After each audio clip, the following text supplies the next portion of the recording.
Okay. അപ്പോൾ നമ്മൾ ഇന്ന് ചെയ്യാൻ പോകുന്നത് SSLCയിലത്തെ ചാപ്റ്റർ 13 സ്റ്റാറ്റിക്സിലത്തെ പാഠമാണ്, സ്റ്റാറ്റിസ്റ്റിക്സ്. അപ്പോൾ ഇവിടെ നമുക്ക് പഠിക്കാനുള്ളത് മീഡിയൻ എന്താണെന്ന് പഠിക്കാനുണ്ട്. പിന്നെ ഇന്നത്തെ കാലത്ത് കുറേയധികം ഡേറ്റാസ് ഉണ്ടല്ലേ. അപ്പോൾ ആ ഡേറ്റാസിലെല്ലാം നമുക്ക് മീഡിയൻ കണ്ടുപിടിക്കേണ്ട ആവശ്യം വരും.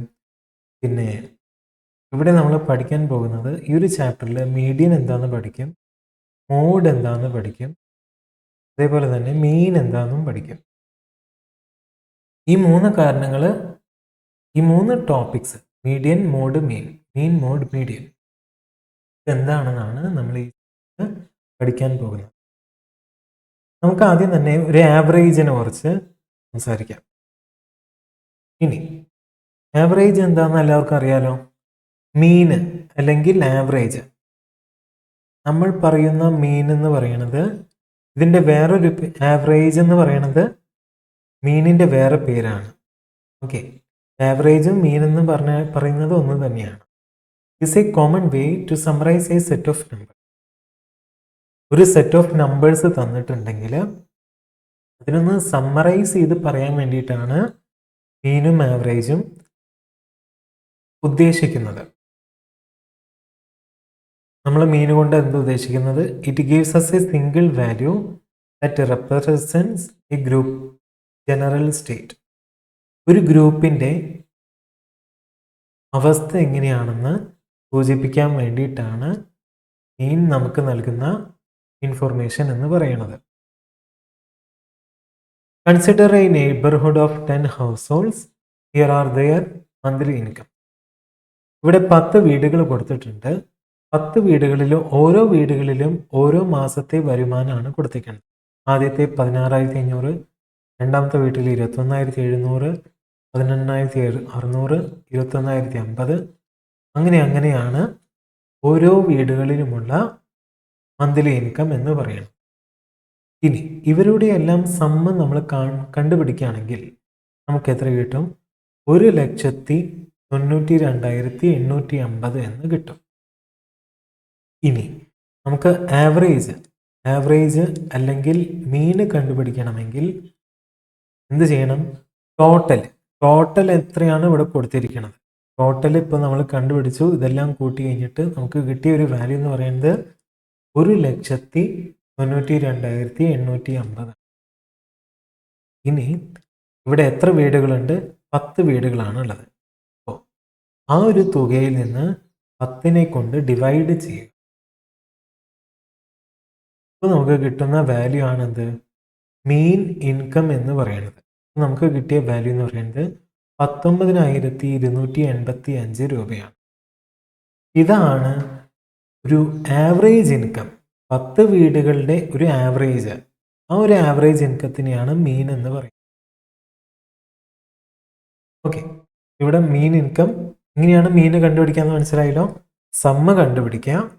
സമ്മ് കണ്ടുപിടിച്ചതിന് ശേഷം സം ഡിവൈഡഡ് ബൈ എത്ര വീടുകൾ ഉണ്ടായിരുന്നു ഇവിടെ? അപ്പോൾ 10. Sum divided by 10. നമുക്ക് കിട്ടിയ ആവറേജ് എത്രയാണെന്ന്. ഓക്കെ, അടുത്തത്. Now, imagine a new family moves in. Their monthly income is significantly higher than everyone else. ഇപ്പോൾ വിചാരിക്കുക, ഒരു പുതിയൊരു വീട് ഈ ഒരു നെയ്ബർഹുഡിൽ വന്നു നിൽക്കുക. അതായത് ഈ 10 വീടുകളിൽ 16,500 ഇത്രയൊക്കെയാണ് വരുന്നത് ഇൻകം. പക്ഷേ ഈ ഒരു വീടിൻ്റെ ഇൻകം വരുന്നത് ഒരു മാസം 1,75,000 അല്ലേ? ഈ 10 വീടുകളും കൂട്ടിയിട്ട് തന്നെ എത്രയാണ് കിട്ടിയത്? 1,92,000 രൂപയാണ് ഈ 10 വീടുകൾ മാത്രം കൂട്ടിയിട്ട് കിട്ടിയത്.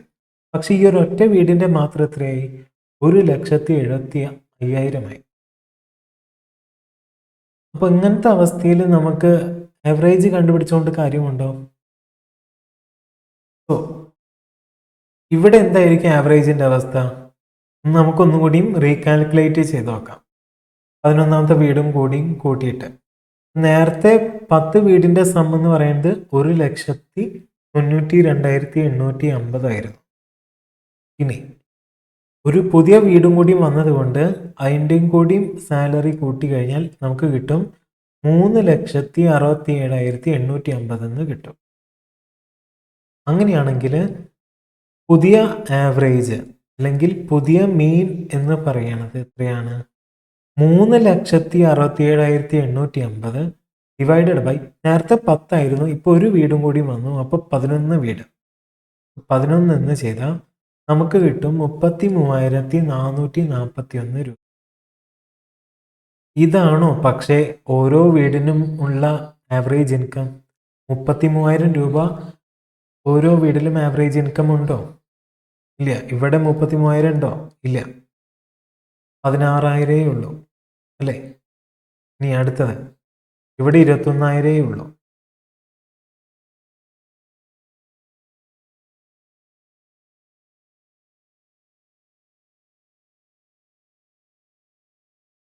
ഇനി ഇവിടെ കൊടുത്തിരിക്കുന്നത് 18,600, ഇവിടെ 21,000, ഇവിടെ 19,000. ഇവിടെ ഒരു വീട് പോലും 35,000-ൻ്റെ അടുത്ത് പോലും വരുന്നില്ല. പക്ഷേ ഒരു എക്സ്ട്രാ വീടിൻ്റെ ഇൻകം വളരെ കൂടുതലായി. അതിൻ്റെയും കൂടിയും ആവറേജ് കണ്ടുപിടിച്ചപ്പോൾ എന്ത് സംഭവിച്ചു? ഓരോ വീടിൻ്റെയും ആവറേജ് ഇൻകം എന്ന് പറയുന്നത് 33,441.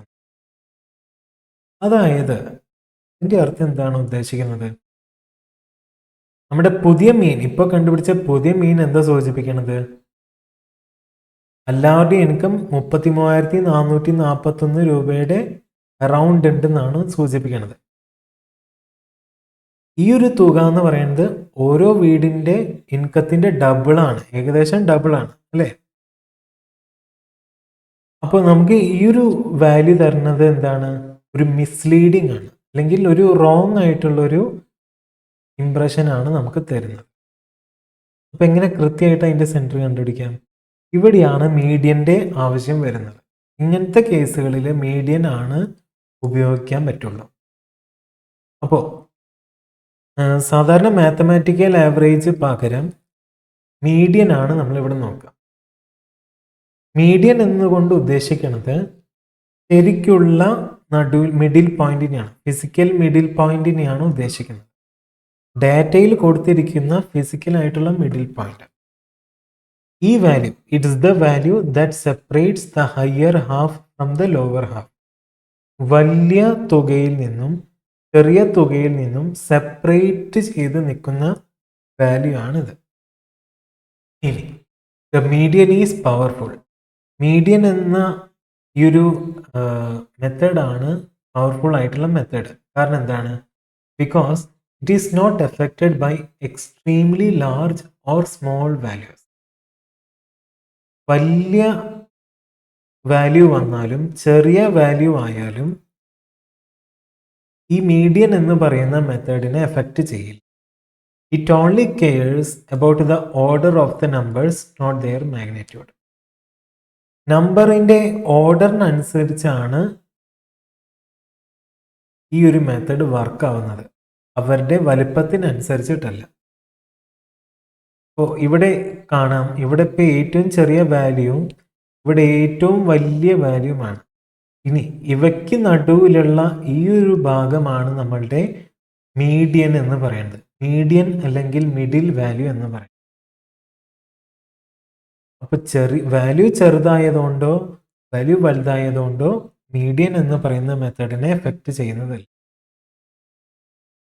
ഇനി എങ്ങനെയാണ് മീഡിയൻ ഇൻകം കണ്ടുപിടിക്കാം?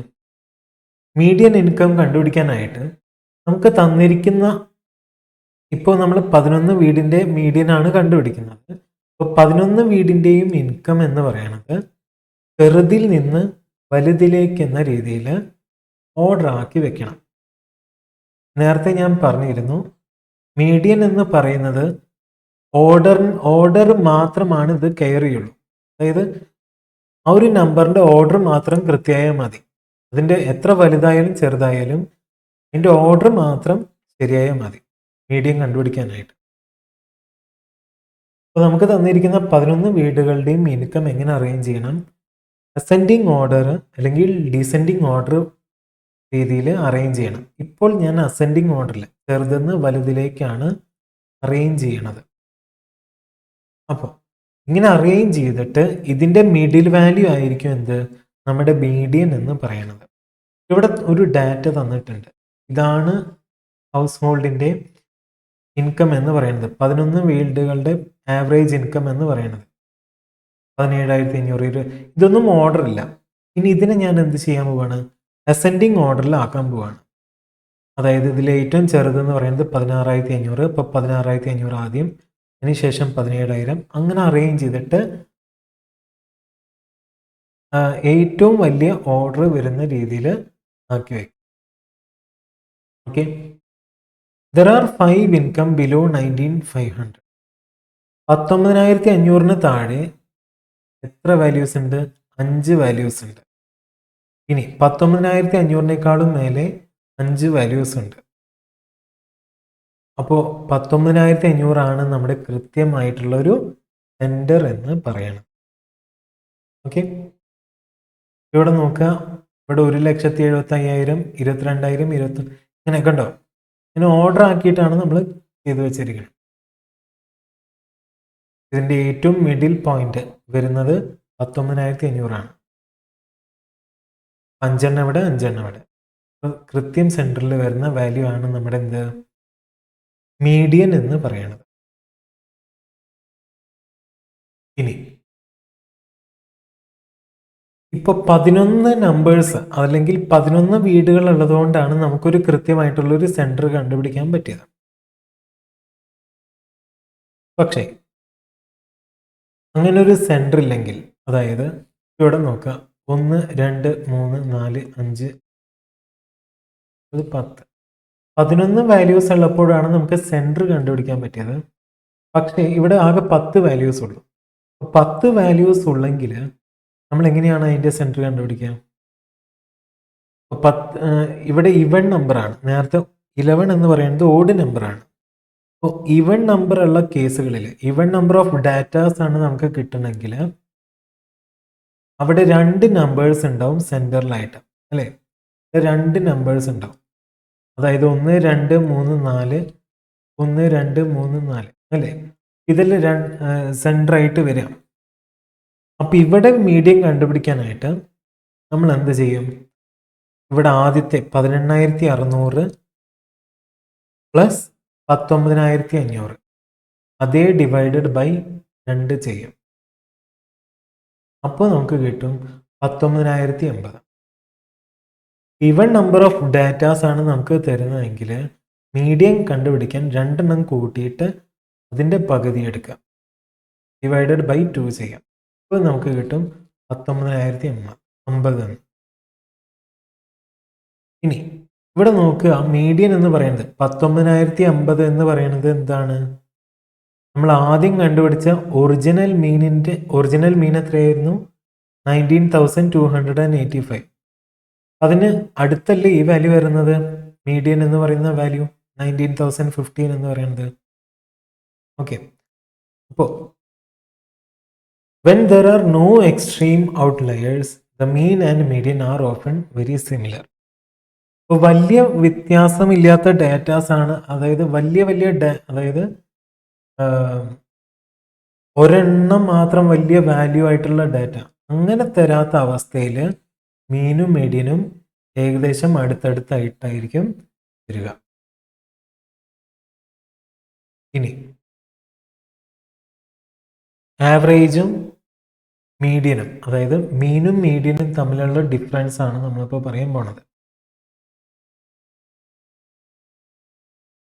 നേരത്തെ ഇവിടെ കണ്ടുപിടിച്ചത് 19,500 ഇതായിരുന്നല്ലോ മീഡിയൻ. ഈ മീഡിയനെ കൊണ്ട് ഉദ്ദേശിക്കുന്നത് എന്താണ്? ഓരോ വീടിലും ഏകദേശം ഈ ഒരു ഇൻകമാണ് കിട്ടുന്നത്, 19,500. അത് കറക്റ്റാണ്. കാരണം 10 വീടുകളിലും ഏകദേശം 19,500 അടുത്താണ് ഇവിടെ മന്ത്ലി ഇൻകം. പക്ഷെ ഒരു വീട്ടിൽ മാത്രമാണ് അത്ര എക്സെപ്ഷൻ ഉള്ളൂ, കാരണം അത് അത്ര വലുതായതുകൊണ്ടാണ്. ഓക്കെ, അവിടെ മീഡിയൻ ആണ് വർക്കൗട്ട് ആവുന്നത്. ഈ മീനും മീഡിയനും തമ്മിലുള്ള ഡിഫറൻസ്, മീൻ എന്ന് പറയുന്നത് ഞാൻ പറഞ്ഞു വേറൊരു പേരെന്ന് പറഞ്ഞാൽ ആവറേജ് എന്നാണ്. Heavily skewed by one high income household creates a false picture on the neighborhood. ഇപ്പൊ നെയ്ബർഹുഡിന്റെ വെൽത്ത്, അതായത് വീടുകളിൽ നമ്മൾ കണ്ടു അവരുടെ ഇൻകം എന്ന് പറയുന്നത് 33,000 പകുതിയുള്ളൂ അല്ലേ?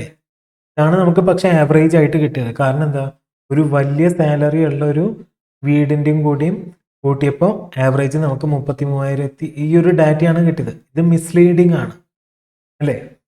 കാരണം ഇതെന്ന് പറയുന്നത് ഈ ഒരു ഇൻകം അല്ല അവർക്ക് കിട്ടുന്നത്. ഇവിടെ ആവറേജ് കണ്ടുപിടിക്കുമ്പോൾ മിസ്ലീഡിങ് ആയിട്ടുള്ള ഡാറ്റയാണ് കിട്ടുന്നത്. പകരം മീഡിയൻ ആണ് നമ്മൾ നോക്കുന്നതെങ്കിലോ 19,500. ഇത് ഏകദേശം കൃത്യമാണ് അല്ലെ? മിക്ക 10 വീടുകളിലും 11ാമത്തെ വീട് എക്സെപ്ഷൻ ആണ്. 10 വീടുകളിലും ആവറേജ് കിട്ടുന്നത് ഈ ഒരു ഇൻകം ആണല്ലോ. അപ്പോൾ പുറമേ ഒരു വലിയൊരു ഇൻകം ഉള്ള ഒരു വീട് വന്നാൽ കൂടിയും ഇത് ശരിക്കുള്ള ഇൻകം ഒരു മിക്ക വീടുകളിലുള്ള ആവറേജ് ഇൻകം ആണ്. ഇത് ഈ ഒരു ഡാറ്റ നമുക്ക് വിശ്വസിക്കാൻ പറ്റുന്ന ഡാറ്റയാണ്. So the median provides a more robust and representative center when your data contains outliers. അപ്പോൾ വലിയ വലിയ വേരിയേഷൻസുകളെല്ലാം വരുന്നുണ്ടെങ്കിൽ, വലിയ വേരിയേഷൻസ് വരുത്തുന്ന വാല്യൂസ് ഉണ്ടെങ്കിൽ മീഡിയൻ ആയിരിക്കും ഏറ്റവും ബെസ്റ്റ് ആയിട്ടുള്ള മെത്തേഡ് കണ്ടുപിടിക്കാനായിട്ട്. ഇനി കുറച്ചും കൂടിയും ലെവലപ്പ് ചെയ്യാം. മീഡിയൻ ഇങ്ങനത്തെ ഒരു ഫ്രീക്വൻസി ടേബിൾ തന്നു കഴിഞ്ഞാൽ എങ്ങനെ കണ്ടുപിടിക്കും? നമുക്കൊരു സിമ്പിൾ ലിസ്റ്റ് അല്ല തന്നിരിക്കുന്നത്, ഒരു ഗ്രൂപ്പ് ആയിട്ടുള്ള ഡാറ്റയാണ് നമുക്ക് കിട്ടിയിരിക്കുന്നതെങ്കിൽ എങ്ങനെയാണ് ഇവിടെ മീഡിയൻ കണ്ടുപിടിക്കാം? 25 കുട്ടികളുടെ ബ്ലഡ് ടെസ്റ്റ് നടത്തിയതിൻ്റെ റിസൾട്ടാണ് ഇവിടെ കൊടുത്തിരിക്കുന്നത്. ഇവരെ തിരിച്ചിരിക്കുന്നത് ഹീമോഗ്ലോബിൻ്റെ അളവിൻ്റെ അടിസ്ഥാനത്തിലാണ്. അപ്പോൾ ഇവിടെ ചോദിച്ചിരിക്കുന്നത് മീഡിയൻ ഓഫ് ഹീമോഗ്ലോബിൻ്റെ ലെവൽ. ഹീമോഗ്ലോബിൻ ലെവലിൻ്റെ ഇതിൽ മീഡിയൻ ആയിട്ട് ഏതാണ് എടുക്കേണ്ടത്? ഇതെങ്ങനെ കണ്ടുപിടിക്കാം?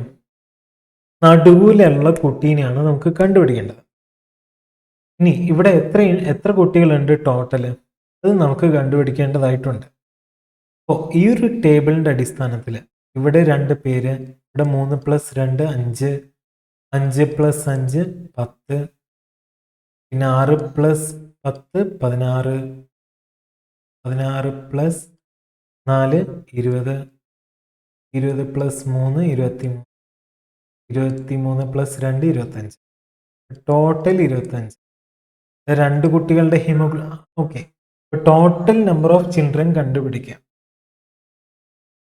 25 ചിൽഡ്രൻ ആണ് ഉള്ളത്. 25ന്റെ മിഡിൽ എന്ന് പറയുമ്പോൾ എന്ത് വരും? 25ന്റെ പകുതി 2 1s 2, 2 2s 4, 12.5. 12.5 കുട്ടി എന്ന് പറയാൻ പറ്റുമോ? അപ്പോൾ 12.5 കിട്ടിയതുകൊണ്ട് നമ്മളത് 13 എടുക്കണം. ഇവിടെ മിഡിലായിട്ട് വരുന്നത് ഏതായിരിക്കും? 13ാമത്തെ കുട്ടിയാണ് മിഡിലായിട്ട് വരിക.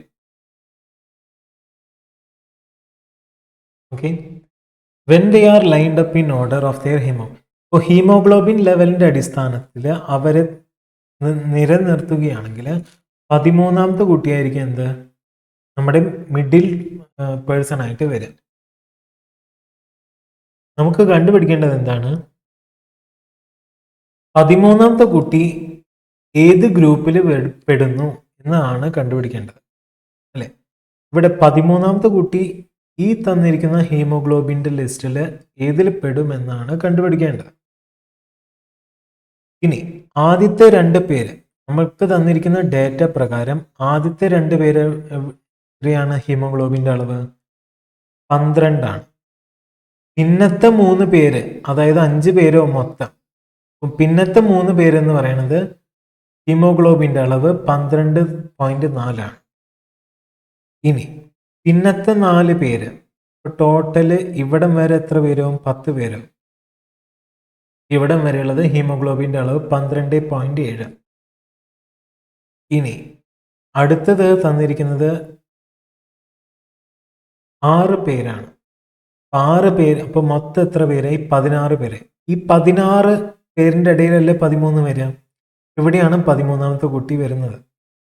13ാമത്തെ കുട്ടി പെടുന്നത് ഹീമോഗ്ലോബിൻ്റെ അളവ് 13.1 വരുന്ന ഗ്രൂപ്പിലാണ്. അപ്പോൾ ഇതിൻ്റെ മീഡിയൻ ആയിട്ട് നമ്മൾ എടുക്കേണ്ടത് ഏതാണ്?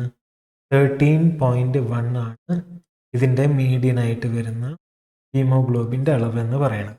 കാരണം 13ാമത്തെ കുട്ടി വരുന്നത് ഈ ഒരു ഗ്രൂപ്പിലാണ്, അതുകൊണ്ട്. ഓക്കെ,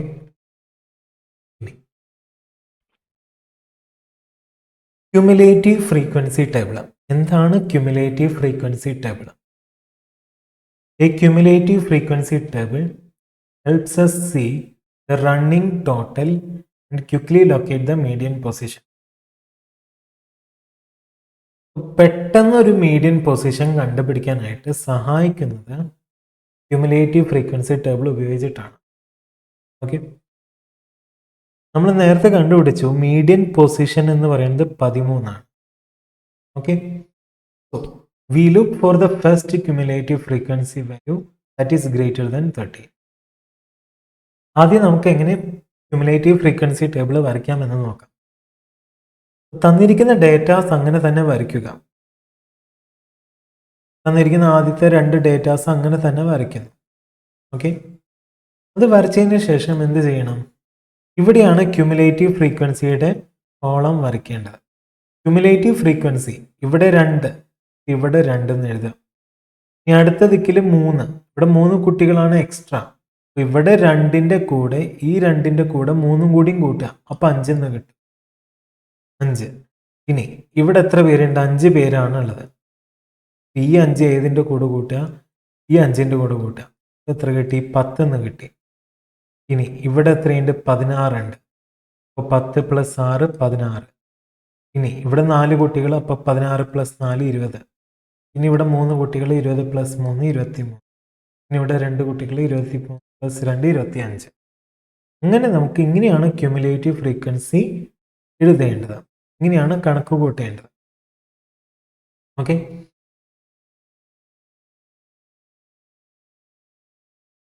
ഇവിടെ 2 + 3 5, 5 + 5 10, 10 + 6 16. ഇനി 16ഉം ഇനി ഇവിടെ 4 കുട്ടികൾ 4, 16 + പിന്നെ 20 ആയി. 20 + 3 23 എന്ന് കിട്ടി. 23 പ്ലസ് ഇവിടെ 2 23 + 2 25. ഇങ്ങനെയാണ് കിട്ടിയത്. ഓക്കെ, നമുക്ക് 25 കുട്ടികളുടെ മിഡിൽ കുട്ടി എന്ന് പറയുന്നത് ഏതാണ്? 13ാമത്തെ കുട്ടിയാണ് അല്ലേ, മിഡിലായിട്ട് വരുന്നത്. 13 എന്ന് പറയുന്നത് 13ാമത്തെ കുട്ടിയാണ് നമുക്ക് കിട്ടേണ്ടത്. ഇനി നമുക്ക് നോക്കേണ്ടത് 13നേക്കാളും വലിയ ഫ്രീക്വൻസി വരുന്നത് ഇതിലുണ്ടോ എന്ന് നോക്കുക. ഇവിടെ 13നേക്കാളും വലിയ ഫ്രീക്വൻസി വരുന്ന ഇതുണ്ടോ? 16ാമത്തേലാണ് വരുന്നത് അല്ലേ. ക്യുമുലേറ്റീവ് ഫ്രീക്വൻസി കാണുമ്പോൾ 13നേക്കാളും വലുത് 16ലാണ് വരുന്നത്. ഈ 16 എന്ന് പറയുന്നത് എവിടെയാണുള്ളത്? 13.1 ഹീമോഗ്ലോബിൻ ലെവലിലാണ് കാണിക്കുന്നത്. ഇങ്ങനെ നമുക്ക് പെട്ടെന്ന് കണ്ടുപിടിക്കാനായിട്ട്. ഇനി അവസാനത്തെ ഒരു ക്വസ്റ്റ്യൻ തരാം, മീഡിയൻ കണ്ടുപിടിക്കാൻ തന്നെ. We often have data sorted into classes or ranges, like daily wages in a factory. We don't know the exact wage of each worker, only that it's between, for example, 400. നേരത്തെ നമ്മൾ തന്നിരിക്കുന്നത് ഇവിടെയും ഒരു single ലിസ്റ്റാണ് നമുക്ക് തന്നിരിക്കുന്നത്, number of children's. പക്ഷേ ഇതിന് പകരം ഒരു ഇങ്ങനെയാണ് നമുക്ക് ഒരു ക്ലാസ്സോ ഒരു റേഞ്ചാണ് തന്നിരിക്കുന്നത് അല്ലേ. ഇവിടെ കൊടുത്തിരിക്കുന്നത് വർക്കേഴ്സിൻ്റെ ഡെയിലി വേജാണ്, ഡെയിലി സാലറിയുടെ ഇതാണ് കൊടുത്തിരിക്കുന്നത്. കൃത്യമായിട്ടുള്ള സാലറി എത്രയാണെന്ന് അറിയില്ല, പക്ഷേ 400ൻ്റെയും 500ൻ്റെയും ഇടയിലാണ് സാലറി എന്ന് മാത്രമേ നമുക്ക് അറിയുള്ളൂ. അതേപോലെ 500ൻ്റെയും 600ൻ്റെ ഇടയിലാണ് 7 വർക്കേഴ്സിനുള്ള സാലറി. എങ്ങനെ നമുക്ക് ഈ ഒരു അവസ്ഥയിൽ മീഡിയൻ വേജ് കണ്ടുപിടിക്കാൻ പറ്റും? എങ്ങനെ കണ്ടുപിടിക്കാൻ പറ്റും എന്നാണ് ആദ്യം തന്നെ നമ്മൾ ടോട്ടൽ നമ്പർ ഓഫ് വർക്കേഴ്സ് എത്രയാണെന്ന് കണ്ടുപിടിക്കും. ഇത് കൂട്ടി കഴിഞ്ഞാൽ നമുക്ക് കിട്ടുന്നത് 41. ആദ്യത്തെ സ്റ്റെപ്പ് എന്ന് പറയുന്നത് ടോട്ടൽ വർക്കേഴ്സ്. ടോട്ടൽ വർക്കേഴ്സ് കണ്ടുപിടിക്കാം. 41. ഇനി 41 എന്ന് പറയുന്നത് ഓഡ് നമ്പറാണ്. 41 plus 1 divided by 2. 42 divided by 2 ചെയ്താൽ 21 എന്ന് കിട്ടും. നടുവിലത്തെ ആളെ കണ്ടുപിടിക്കാൻ വേണ്ടിയിട്ടാണ്. ഓഡ് നമ്പർ ആണെങ്കിൽ ഈ ഒരു മെത്തേഡ് ഉപയോഗിച്ച് ചെയ്താൽ പെട്ടെന്ന് കിട്ടും. 21ാമത്തെ ആളാണ്. 21ാമത്തെ ആളാണ് എന്ത്, മിഡിൽ പേഴ്സൺ വരുന്നത്, മിഡിൽ വർക്കർ ആയിട്ട് വരുന്നത്. ഇനി ക്യുമുലേറ്റീവ് ഫ്രീക്വൻസി നമ്മൾ കാണുകയാണെങ്കിൽ ക്യുമുലേറ്റീവ് ഫ്രീക്വൻസി ടേബിൾ നമ്മൾ അടുത്തത് വരയ്ക്കാം. ഇവിടെ 6, പിന്നെ 6 പ്ലസ് 7 13, പിന്നെ 13 പ്ലസ് 10 23, പിന്നെ 23 പ്ലസ് 9 32, പിന്നെ 32 പ്ലസ് 5 37, 37 പ്ലസ് 4 41. ഇനി നമുക്ക് കിട്ടി 21. 21-നേക്കാളും മേലെ, 21-നേക്കാളും മേലെ ഏതാ ഉള്ളത്? ഈ ഒരു ഗ്രൂപ്പിലല്ലേ ഉണ്ടാവുക? 13ഉം 23ഉം. 21-നേക്കാളും മേലെ എന്ന് പറയുമ്പോൾ ഈ ഒരു ഗ്രൂപ്പ് 23 എന്ന് പറയുന്ന ഈ ഒരു ഗ്രൂപ്പിലാണ് ഉണ്ടാവുക. 600 700ന്റെ ഇടയിലായിരിക്കും ഇയാളുടെ സാലറി എന്ന് പറയണത്. ഇതായിരിക്കും നമ്മുടെ എന്ത്, മീഡിയൻ എന്ന് പറയും. ഇനി എക്സാക്റ്റ് വാല്യൂ നമുക്ക് കിട്ടണമെങ്കിൽ, പ്രിസൈസ് ആയിട്ടുള്ള വാല്യൂ നമുക്ക് കിട്ടണമെങ്കിൽ എന്ത് ചെയ്യണം? ഇവിടെ ടോട്ടൽ എത്ര വർക്കേഴ്സ് ഉണ്ടെന്ന് നോക്കണം. അപ്പോൾ 13ന്റെയും 23ന്റെ ഇടയിൽ എത്ര വർക്കേഴ്സ് ഉണ്ട്? 10 വർക്കേഴ്സ് ആണ് ഉള്ളത്.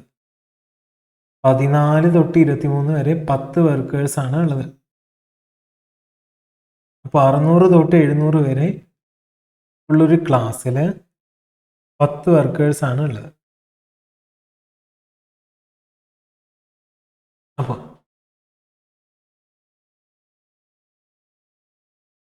to find a precise value, we assume that 10 workers in the 600-700 class are evenly distributed. നമ്മൾ വിചാരിക്കുന്നു ആ 10 വർക്കേഴ്സിനും ഒരേപോലെയാണ് കാശ് കൊടുത്തിരിക്കുന്നതെന്ന് നമ്മൾ വിചാരിക്കുന്നു. ആ ഒരു 100 രൂപ അല്ലെ, 600 തൊട്ട് 700 വരെ എന്ന് പറയുന്നത് 100 രൂപയുടെ ആ ഒരു റേഞ്ചിൽ ഈക്വലി ആയിട്ടാണ് ഡിസ്ട്രിബ്യൂട്ട് ചെയ്തിരിക്കണമെന്ന് നമ്മൾ വിചാരിക്കണം. 600 തൊട്ട് 700 വരെ 13ന് ശേഷമാണ് ആദ്യത്തെ ആൾ തുടങ്ങുക അല്ലേ. അപ്പോൾ 14ാമത്തെ ആൾ എവിടെയാണ് തുടങ്ങുക? അപ്പോൾ 14ാമത്തെ ആള് നമുക്ക് കിട്ടേണ്ട ആൾ ആരാണ്? 21ാമത്തെ ആളാണ്. 21ാമത്തെ ആളാണ് നമ്മളുടെ മിഡിലിൻ്റെ ആള്. 21ാമത്തെ ആളെയാണ് നമ്മൾ നോക്കുന്നത്.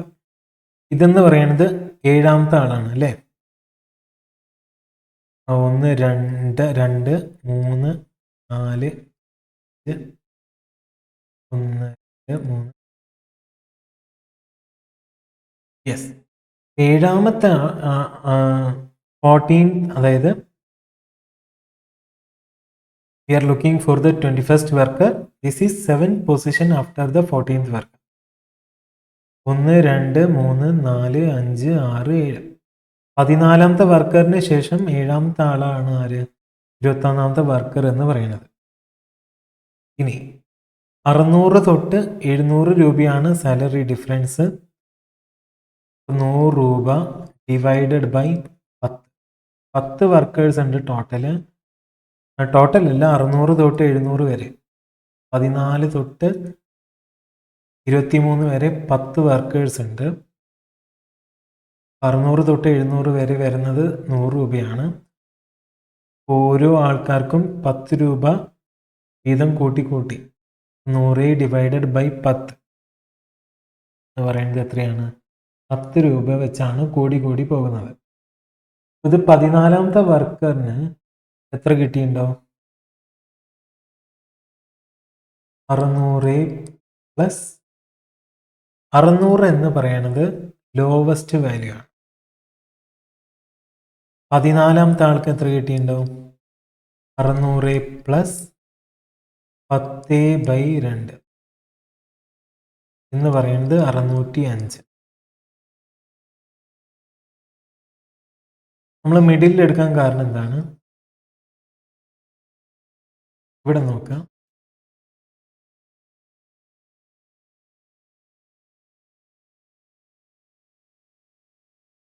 ഇവിടെ 600 തൊട്ട് 610 രൂപ വരെ ആകാം 14ാമത്തെ വർക്കറിന്റെ സാലറി എന്ന് പറയുന്നത്. എത്രയാണെന്ന് കൃത്യമായിട്ട് അറിയില്ല.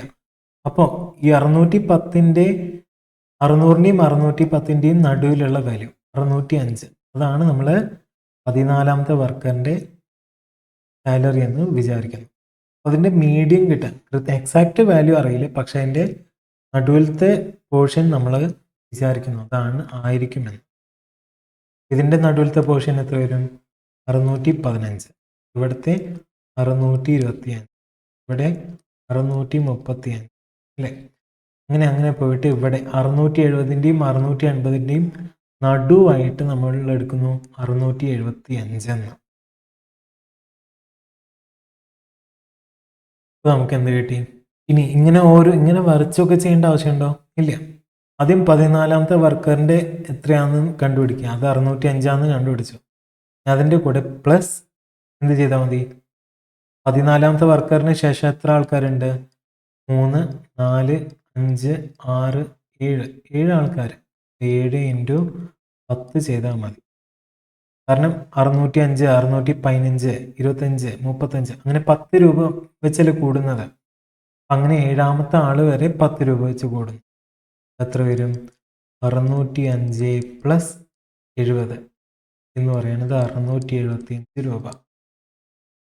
675 രൂപയായിരിക്കും 21ാമത്തെ വർക്കറിന്റെ സാലറി എന്ന് പറയുന്നത്. മീനാണ് കേട്ടോ. ഓക്കെ, ഇത്രയാണ് ഈ ഒരു ചാപ്റ്ററിലുള്ളത്. ഇത് മീൻ എന്താണ്? മീനിനെ ആവറേജ് എന്നും പറയും. എന്താണ് ഉദ്ദേശിക്കുന്നത്? സം ഓഫ് ഓൾ വാല്യൂസ്, എല്ലാ വാല്യൂസും എന്നിട്ട് അതിനെ ഡിവൈഡഡ് by number of values. Sum divided by number of values, അതാണ് ആവറേജ് കണ്ടുപിടിക്കാനുള്ള മെത്തേഡ്. ഇതിൻ്റെ സ്ട്രെങ്ത് എന്താണ്? ഇതുകൊണ്ടുള്ള ഉപയോഗം ഏകദേശം സിമെട്രിക്കൽ, ഏകദേശം ഒരേപോലെയുള്ള ഡാറ്റാസ് ആണ് കിട്ടുകയെങ്കിൽ, സെയിം വാല്യൂസ് ഒന്നും ഇല്ലെങ്കിൽ ഈ ഒരു മെത്തേഡാണെന്ന്. വീക്ക്നെസ് എന്ന് പറയുന്നത് എന്താണ്? വലിയൊരു വാല്യൂസ് വ്യത്യാസം വരുന്നുണ്ടെങ്കിൽ ഒരു മിസ്ലീഡിങ് ആയിട്ടുള്ളൊരു ഡാറ്റ ആയിരിക്കും. ഈ മീഡിയൻ എന്ന് പറയുന്നത് എന്താണ് ഉദ്ദേശിക്കുന്നത്? ഏതൊരു ഡാറ്റയുടെയും മിഡിൽ വാല്യൂ ആണ് മീഡിയൻ എന്ന് പറയുന്നത്. ഇതിൻ്റെ ഉപയോഗം എന്താണെന്ന് വെച്ചാൽ ഉപയോഗിക്കാൻ പറ്റുന്നതാണ്. Robust and resistant to outliers. It often gives a better sense of the typical value in skewed data. ഇങ്ങനത്തെ വലിയ വേരിയേഷൻസ് ഉള്ള ഡാറ്റ വരികയാണെങ്കിൽ ഇത് നമുക്ക് കുറച്ചും കൂടി ബെറ്റർ ആയിട്ട് ഉപയോഗിക്കാൻ പറ്റും. അതായിരിക്കും കുറച്ചും കൂടി ഫീസിബിൾ മെത്തേഡ്. ഇനി ഇതിൻ്റെ വീക്ക്നെസ് എന്താണ്? ഡാറ്റ സെറ്റിലുള്ള എല്ലാ ഇൻഫർമേഷൻസും ഇത് ഉപയോഗിക്കുന്നില്ല. അതാണ് ഇതിൻ്റെ ഒരു വീക്ക്നെസ് ആയിട്ട് വരുന്നത്. അതായത് വലിയ വാല്യൂ വന്നാലും ചെറിയ വാല്യൂസ് വന്നാലും ഈ ഒരു മെത്തേഡിനെ എഫക്റ്റ് ചെയ്യുന്നില്ല. ഒരു വീക്ക്നെസ് ആണ് ഇതിൽ. ഓക്കെ, ഇനി അവസാനമായിട്ട് പറയുകയാണെങ്കിൽ ഒരു ആവറേജ് എവിടെയെങ്കിലും കാണുകയാണെങ്കിൽ would there be outliers? Outliers ഉണ്ടാകുമോ? ഉണ്ടെങ്കിൽ മീഡിയൻ ശരിയായിട്ടുള്ള ഇത് കാണിച്ചു തരും അല്ലേ? വലിയൊരു വേരിയേഷൻസ് ഉള്ള ഡാറ്റയാണ് തരുന്നതെങ്കിൽ മീഡിയനായിരിക്കും ബെറ്റർ. അത്രയേ ഉള്ളൂ ഈ ഒരു ചാപ്റ്ററിൽ. കുറച്ച് ക്വസ്റ്റ്യൻസ് ചെയ്ത് പരിശീലിക്കുക.